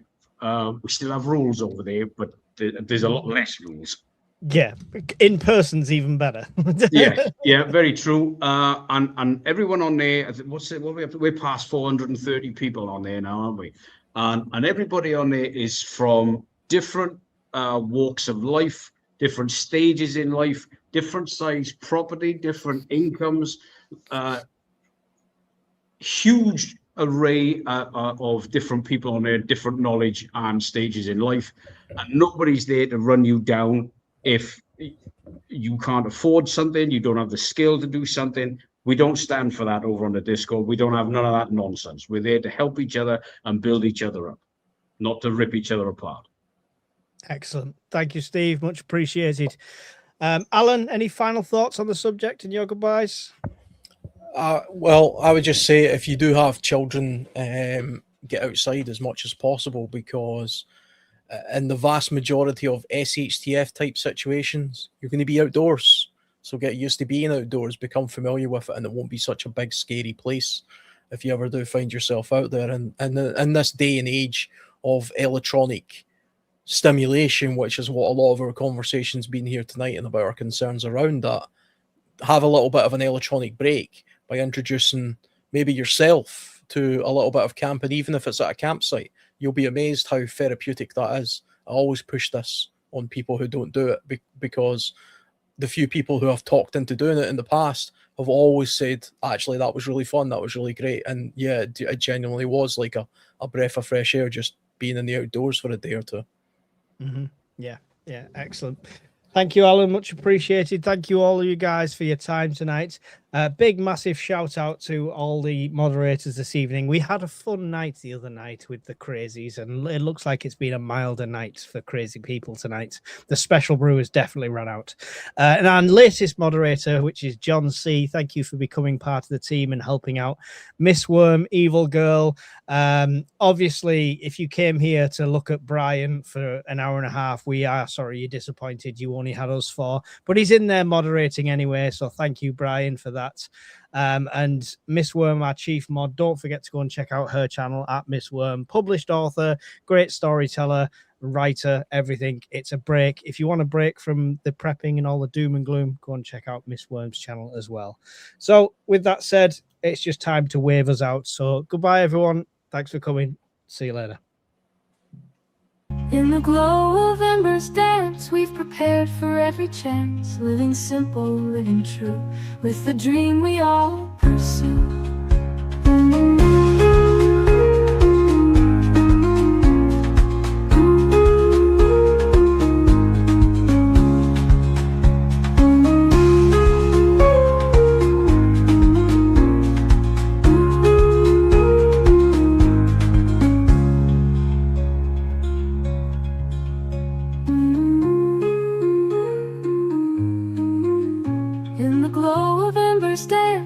Prepared for every chance, living simple, living true, with the dream we all pursue.